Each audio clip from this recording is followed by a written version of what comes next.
Hey guys, Comic Boom here to talk about death metal. It's been a long road to get here, guys, the least of which was the original series Metal, through 39 issues of Justice League, through the Year of the Villain, through Batman Superman series, through Hell Arisen. We're finally here. How is death metal? How's this opening issue play out?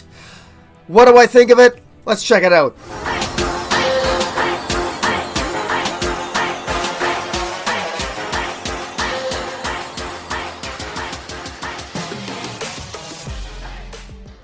Okay, guys, there's a lot to unpack here with Death Metal #1, and this is going to be filled with spoilers, so buckle up. Here we go.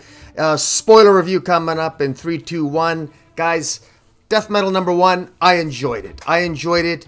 I found it accessible for me because I've been following all the stories leading into Death Metal #1, and that includes everything from Scott Snyder's 39-issue Justice League to Hell Arisen to Batman v Superman to Year of the Villain, through the Batman Who Laughs miniseries. All of that, there's aspects of all of those stories that flow into death metal, but it is in the most ways possible, it is more of a sequel to metal. So if you're only going to read one series coming into death metal, you should read the metal series. Now, I'm going to summarize the story real quick here because it needs to be simplified for the average reader. Because if you're a new reader, you're gonna be lost if you read this. You'll find this very difficult and relatively inaccessible if you know nothing going in. You can't really go into this issue cold. I know Scott Snyder has said that he strove to make it accessible, and in many ways he did. I want to give him props here because he's dealing with a lot of moving parts. But at the end of the day, it's not very welcoming to new readers. And if he wanted to make it accessible, he shouldn't. Even for someone like me who's read all the stuff before, I thought this was a fairly challenging read. In order to incorporate all the parts. I did it, and I did enjoy it, and I had fun with it. But I really think I'm an outlier because I've heard a lot of... most of the stuff I've heard from people who've just read it, who don't know a lot about Justice League going into it, or even those who just read Metal, they're lost. They're lost, and they really do need... I encourage them to reread Metal. But let me tell you what happened here. I'm gonna summarize it as succinctly as possible. The bottom line is Perpetua won in the battle between Doom and Justice. In the pages of Justice League, the Legion of Doom fought the Justice League, and the Legion of Doom was powered up by Apex Selects, who was powered up in turn by Perpetua, this all-powerful being that was released from the Source Wall. And Perpetua is filled with crisis energy. And for a whole millennia, since time immemorial, Perpetua has been a creature that has fed on hatred, and has fed on a disconnect. And everything about the crisis energy, anti-life energy, chaos magic, the forces of doom, ultraviolet core, still force, power of based on greed, selfishness, predation, the idea that nothing matters and there's nothing meaningful to existence. This is all the idea of crisis energy. Perpetua embodies that. Perpetua defeated the Justice League. Perpetua, with her crisis energy, defeated the Justice League with their connective energy. And the connective energies consist of the Speed Force, the emotional spectrum, and the source of, and even the blue energy of Dr. Manhattan. The idea that everything matters, love, compassion, kindness, that's connective energy. So what happened is that the Justice League and Perpetua, they fought. And they fought at the end of Justice League. We were led to believe that the Justice League had lost and they were defeated. Scott Snyder changes that ending a little bit here in Death Metal. It's a little bit inconsistent, but one can only assume that after the Justice League lost and was defeated by Perpetua, they were scooped up by the Quintessence, which consists of DC's all-powerful beings of the Guardians of the Universe, of the Green Lantern Corps, and the Phantom Stranger, for example. And the Quintessence, the DC Quintessence, the cosmic all-powerful beings, they scooped up the Justice League, and they imbued the Justice League with more connective energy that they got from Dr. Manhattan. Because when Dr. Manhattan, in the pages of Doomsday Clock, he gave up being Dr. Manhattan, and eventually a lot of the connective energy that Dr. Manhattan had ended up with Wally West, but there's also apparently some residual connective energy that was scooped up by the Quintessence, and they imbued the Justice League with this connective energy. And then apparently off panel, we never saw this battle, but apparently it's revealed in Death Metal #1 here that the Justice League then fought Perpetua, and they had their connective energy, and they fought Perpetua, who had her crisis energy, and the result of that was an explosion that Wally West explains to Wonder Woman in the comic.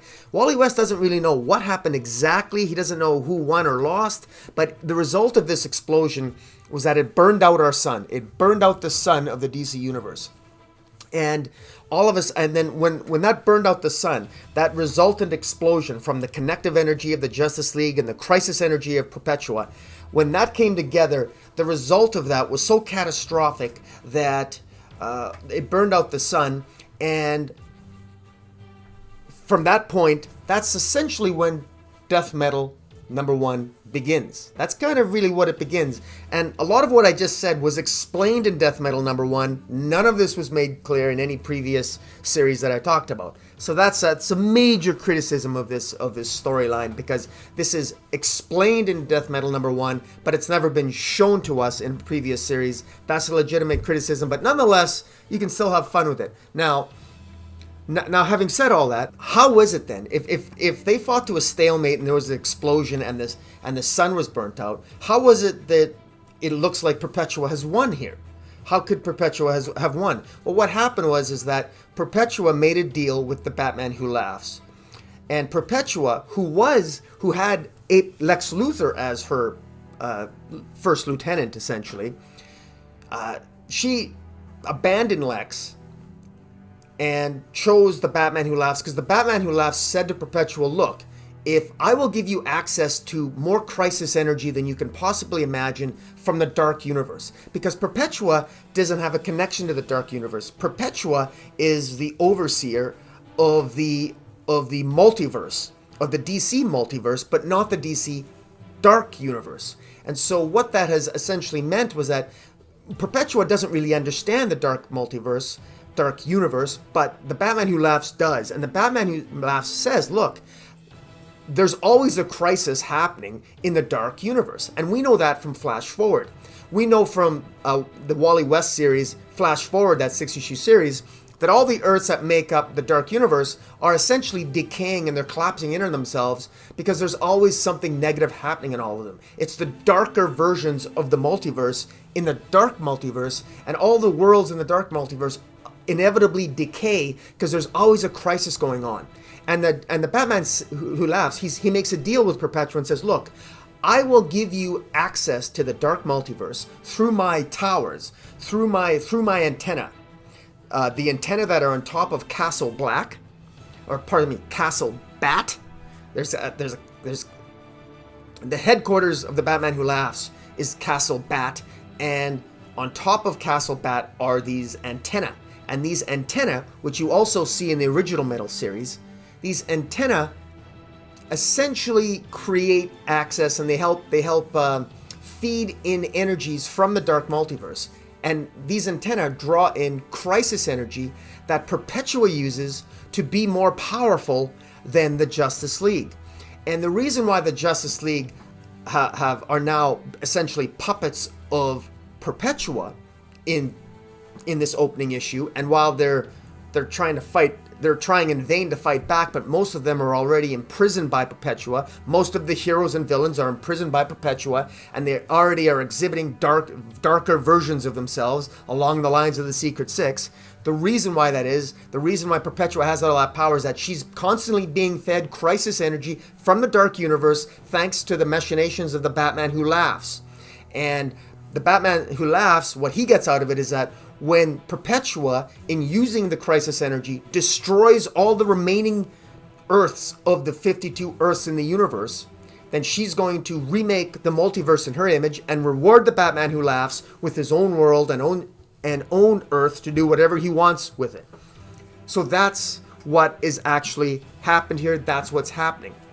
Now, Wonder Woman in Death Metal here, her master plan is to say, look, if that's Wonder Woman talks with Wally West, because Wally West, and this is something we also never see, Wally West, who was imbued with the powers of Dr. Manhattan at the end of Flash Forward, this issue of Death Metal opens up and it's revealed that Wally West is now a prisoner of the Batman Who Laughs, is a prisoner of Perpetua, and they want Wonder Woman to imprison Wally West in hell in Tartarus, which is now Themyscira.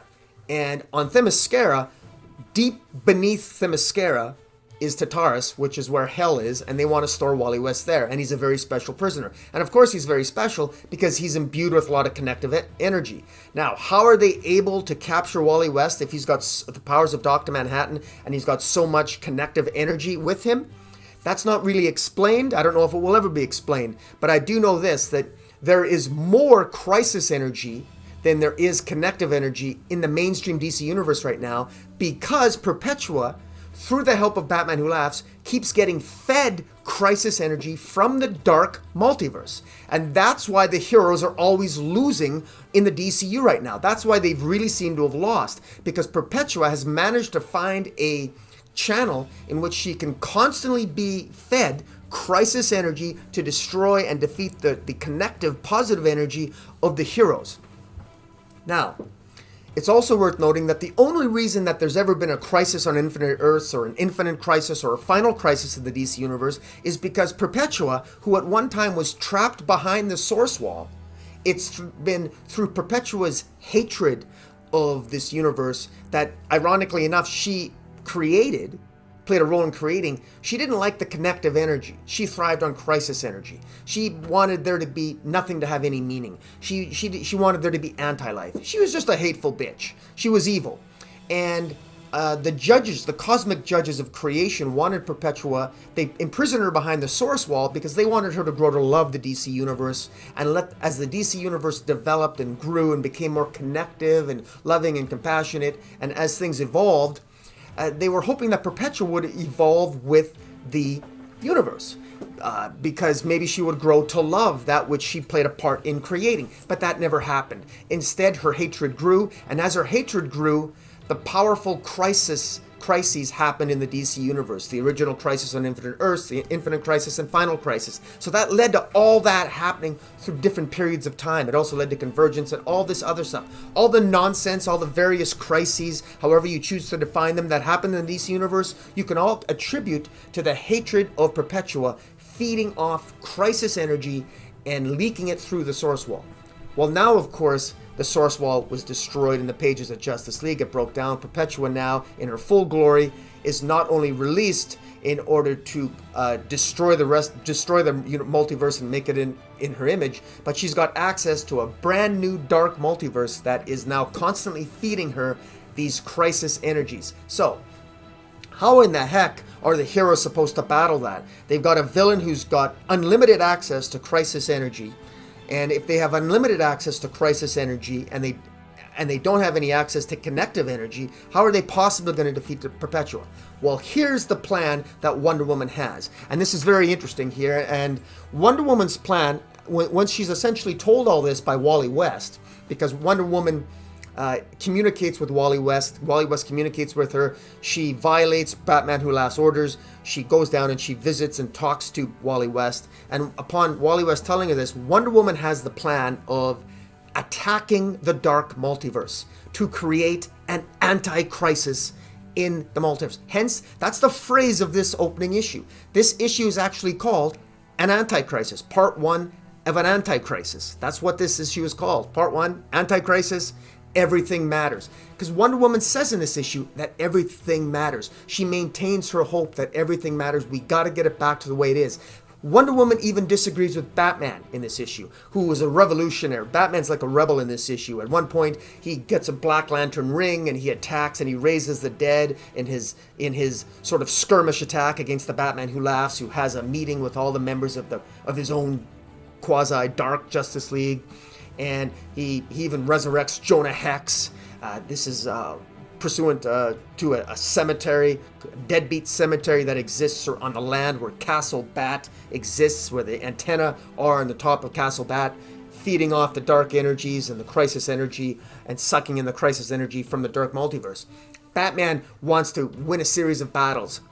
Batman says to Wonder Woman telepathically through a link he created that, look, Wonder Woman, enough of this. Melt down the invisible jet, create armor for us. The armor will make us invisible because the invisible jet's based on magic. Melt down the invisible jet, create armor for all of us, and that way we can infiltrate Castle Bat, and we won't be found, and then we can kill the Batman Who Laughs, and we can kill Perpetua. That's what we got to do. We got to focus on the now. Wonder Woman says, no, Batman. We need to win it all. Everything matters, and everything can be won. Perpetua defeated us completely. We can defeat her completely. Wonder Woman has the hope. And Greg Capullo, the artist here, has done a great job of rendering Wonder Woman as being very bright. Wonder Woman, unlike all the other characters in this narrative, is still drawn in very vibrant and bright colors. The red, the blue, the yellow, the gold. And while she still has the symbol of some bat symbol of the Batman Who Laughs on her headgear, like many of the other characters, because it's controlled essentially by Perpetua, the world is controlled and dominated by Perpetua and the Batman Who Laughs. The reality is that Wonder Woman is beautifully rendered as someone she looks vibrant. She stands out as the bright light. Even in the midst of being the queen of hell, she still exudes hope. And I give Greg Capullo a lot of credit for doing that, because it really pops off the page, and the art here is really good. But Wonder Woman, she wants to say, look, let's create an anti-crisis. Let's take the remaining connective energy we have, which is now in Wally West. He still has the connective energy from the Dr. Manhattan. Take that connective energy, take all the remaining amount of remnants of connective energy that still exists within the DCU in small pockets. For example, the Speed Force is connective energy, the emotional spectrum, the idea that everything matters, one epic generational story, family, love, compassion, hope. If you inspire hope, you create connective energy. If you inspire and you win and you love and you have and you connect with the Speed Force and you connect with the emotional spectrum and you have the willpower, you can create more of your own connective energy, which you can take with you to the dark universe to create an anti-crisis to destroy the dark universe and win. And if you defeat your enemies in the dark universe with connective energy, then you destroy an anti-crisis will destroy, obviously, crisis energy. And that's the plan, and that's what Wonder Woman wants to do. And Wonder Woman facilitates that plan by doing something quite extraordinary, because at the end here, instead of she doesn't follow Batman's plan of Wonder Woman does not melt down the invisible jet to create armor for Batman and other heroes so they can infiltrate Castle Bat through invisibility and not being detected. Furthermore, Wonder Woman also does not listen to the Batman Who Laughs, who wants her to melt down the invisible jet and build invisible chains and construct invisible chains to invisibly chain all the heroes and villains for eternity. She doesn't even want to do that. What she does is that she creates the chainsaw of truth, and this is quite awesome. She melts down the invisible jet to create a chainsaw of truth, which she uses to kill the Batman Who Laughs. And that's what, just like in an epic scene here, Wonder Woman really gets one up. I love this. I love the fact how it exemplifies Wonder Woman. Wonder Woman basically is telling Batman, your plan is not going to work. You're doing this wrong. I have a strategy. Batman, all you have is a tactic. You have individual tactics to win individual battles. I have a strategy to win everything. Batman, you might win some battles, but I want to win the war. And I love that, because Snyder is approaching Wonder Woman like Gail Simone always said. You know what? If you want to fight one bad guy, throw in Batman. If you want to have a rescue, you use Superman. But if you're battling an army and you're in the middle of a war, you want Wonder Woman to call the shots. And that's what's happening here, and that's what I love about where this is going. And so Wonder Woman uses the chainsaw of truth. She kills the Batman Who Laughs. And now, upon the Batman Who Laughs dying, one of the minions of the Batman Who Laughs, a character called Batmage, who's a Batman sorceress, sort of sorcerer from another area of the multiverse, he's now enacting a protocol to essentially resurrect the final Bruce Wayne, or empower up the final Bruce Wayne. Now, what's interesting about that is that what does that mean? Well, you recall in the Batman Who Laughs miniseries, the Batman Who Laughs was killing off every Bruce Wayne in all the Earths of the multiverse. He was killing off every Bruce Wayne he could find. He was every Bruce Wayne of every incarnation of Bruce Wayne on every Earth that he could find. He was killing off and killing them all off so that the only Bruce Waynes that would remain would be him and the DCU Bruce Wayne of Batman. Well, of course, what has happened, it appears that there is a final Bruce Wayne. Well, who is the final Bruce Wayne? Because we have Batman, we got the Batman Who Laughs, who is now dead. But who's this final Bruce Wayne that Perpetua's minions now want to use as a weapon? We don't know. That's how this ends, referencing this final Bruce Wayne and this plan of Wonder Woman that Wonder Woman wants to put in effect through the help of Wally West, who's really tied in with Dr. Manhattan's connective energy to attack the dark multiverse. This is, when I explain it that way, I find I think this is exciting, and I think ultimately the battle that's going to ensue here is going to be a lot of fun. Some of the things that I really like, I love the heavy metal references in this comic. There's a reference to Deadbeats, to Power Chords, to AC/DC, the Anti-Crisis, AC, as opposed to a Direct Crisis, DC, so an AC/DC reference. You've got the Chainsaw of Truth, and I'm not much into heavy metal music, but Chainsaw of Truth, I believe, is even a heavy metal song of some kind, I understand. So that's pretty cool. I like the idea that Wonder Woman and Batman disagree on tactics, but Wonder Woman's going to win the day here. I love the focus on Wonder Woman. She really is the hero of this story, and I like that. I like the idea of the antenna of Perpetua, a top castle bat that is being used to sort of feed in energies from the dark universe. And the ordinary citizens of the DC universe are being used to sort of feed into the power of Perpetua. And also the Batman Who Laughs are using ordinary citizens connected to Castle Bat to sort of feed and encourage all the heroes and villains that he's got under his control, feeding into their nightmares. And the more that the heroes and the villains remember the crisis, remember past crises of the Infinite Crisis, the Final Crisis, the Original Crisis, the more they remember the crisis, the more it keeps the dark multiverse alive. So the reason why it's important to remember that if you're wondering why Perpetua has not killed the heroes, if you're wondering why Perpetua hasn't killed Wonder Woman or killed all her former enemies, why hasn't she killed Batman or Superman? It's simply because she can't, because their memories are their memories of the past crises is what's keeping the crisis energy alive in the dark multiverse, because it's it's opposite. And because she's feeding off the dark multiverse, she can't kill the heroes or even the villains that are against her in the mainstream DC universe. She's got to keep them alive. So it's kind of a perpetual cycle that way, and it's sort of a never-ending battle of but a miserable existence for the heroes. And that's why Wonder Woman says Wonder Woman wants to break the cycle and say, let's go into the dark multiverse, creating Anti-Crisis, and end this once and for all. We've got to break the cycle, and that's what Wonder Woman's plan is. I like that. It's also revealed that only 8 universes remain. It's confirmed at the beginning of this that the Earth 22 Kingdom Come Earth has been destroyed, and that's an interesting reference. Kingdom Come Earth. You know, Mark Waid now, of course, with Dan Didio being gone, maybe Mark Waid will come back to the DC universe and maybe reconstruct the Kingdom Come universe. Who knows? Wouldn't that be lovely?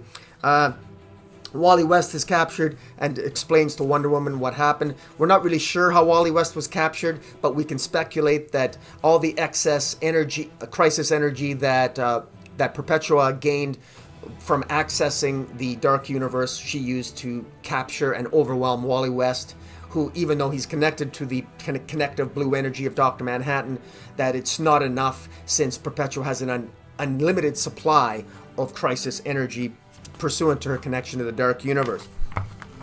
Also, I like the with Batman using the Black Lantern ring to raise the dead to fight the Batman Who Laughs. I thought that was pretty cool.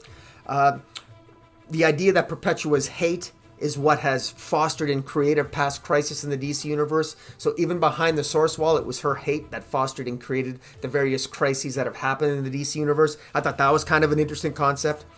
And also, Superman here is not mentioned. But I can tell you that in interviews, big spoiler warning here. Superman was only shown as being connected to the anti-life. He is infected with the anti-life equation in this series, but Superman is not only battling the anti-life, he is actually powering up the sun. Superman, and in a curious twist of things, we know that Superman gets his powers from the solar energy of our yellow sun.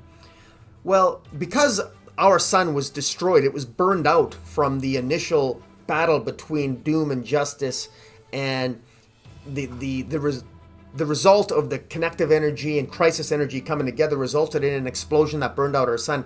Superman is used to power up our sun, because what one has to be asked, if the sun, Wally West said that the sun was burned out. Well, if the sun was burned out, how on earth is how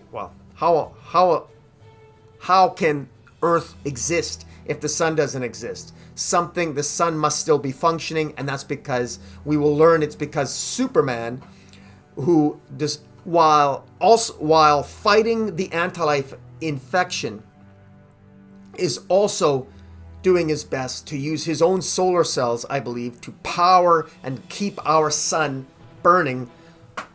And again, that's part of that cycle. Superman keeps the sun burning. It maintains life on planet Earth. Meanwhile, on planet Earth, the heroes and the villains are remembering the crisis and are having nightmares powered by the Batman Who Laughs, which in turn is powering up and fostering more crisis energy in the dark multiverse, which is being fed back into the DCU, into Perpetua, giving her more crisis energy to keep the connective energy of Wally West and the heroes at bay and overwhelm them. And so, in order to break that cycle, Wonder Woman has to do what she has to do, and to get the heroes together to attack the dark multiverse and to have an anti-crisis. And that's where we're heading into the future here, into the future issues. This is, I think it's an interesting story. The pieces, guys, they do fit together. And I know I'm at the 26-minute mark here, almost 30 minutes, but I don't know, I'm talking as fast as I can. I hope this is making sense. But all of this is creating one massive narrative. I'm enjoying this. I'm in a situation where I can enjoy it more because I've read all the past stories and I've enjoyed them for the most part. I give this a solid 7.5 out of 10. That's the grade that I would get it. I think the art is like a 9 out of 10, 9.5. I love the art. Story-wise, it's a 7.5 out of 10.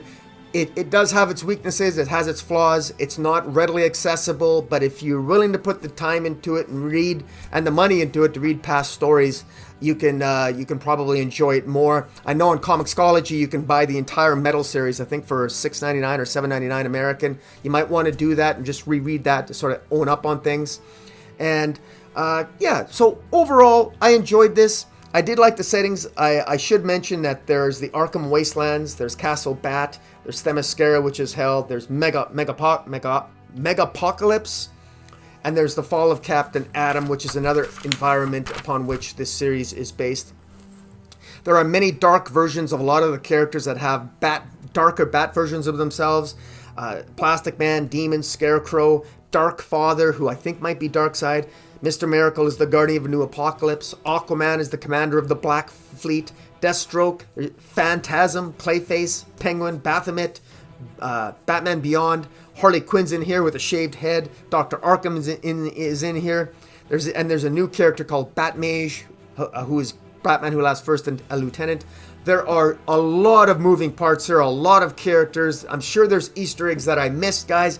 Fill me in on what they are, but that's where we're at. We are firing on all cylinders here. Snyder has thrown a lot at us, and look, we're in the middle of a pandemic still for the most part. If you got the time, take your time, read this, reread it 3 or 4 times. I know I had to. I needed to be enlightened. I fortunately have the guys at Weird Science DC that sort of answer some of the questions when I got a little confused. They read this stuff as much as I do, and it's always good to bounce ideas off each other and to get enlightened by people who may have seen things from a different perspective and helped you out a little bit. My goal with this video is I hope maybe I've given you some perspective or some things to think about about this series, especially if maybe you thought it was really confusing, you didn't see exactly what maybe where it was headed or what's been going on. Hopefully the last 30 minutes here have maybe helped give you some perspective in terms of how you might want to approach this series. And well, that might mean that you're giving up on it. That's fair enough. I'm gonna stick with this. It's a lot of fun. I think I'm gonna enjoy this. And at the end of the day, I know that Scott Snyder, we are headed toward hope. And I love Wonder Woman. I love a Wonder Woman that kicks ass. I love the fact that it's Wonder Woman taking charge here and laying the groundwork for what will ultimately be a victory for the Justice League and for the heroes of the DC universe. At least I cross my fingers. I don't want an ending like we got in Justice League 39, but I don't think we're going to get that. I think Snyder's going to reward us at the end of this series. It's 7 issues long, and then we're going to be given shown a new post-DC universe landscape. What is that going to look like? I don't know. I don't think it's going to be 5G. That we already know it's not going to be 5G. Didio is let go. It's King Snyder at DC, man. He's deciding the future of the DCU. I think that's clear, and we'll take it from there. So, guys, tell me what you think of Death Metal #1. A lot to unpack here. Tell me anything you think I missed. If you disagree with anything I interpreted or what I said, please enlighten me. I could be wrong on some of this stuff. Maybe so I welcome any perspective on this because we're all in this together trying to understand this crazy story that is emboldening and attacking a universe that we love so much. So let me know what you guys think. Follow me on Twitter at Metropolis40. And until next time, Comic Boom out.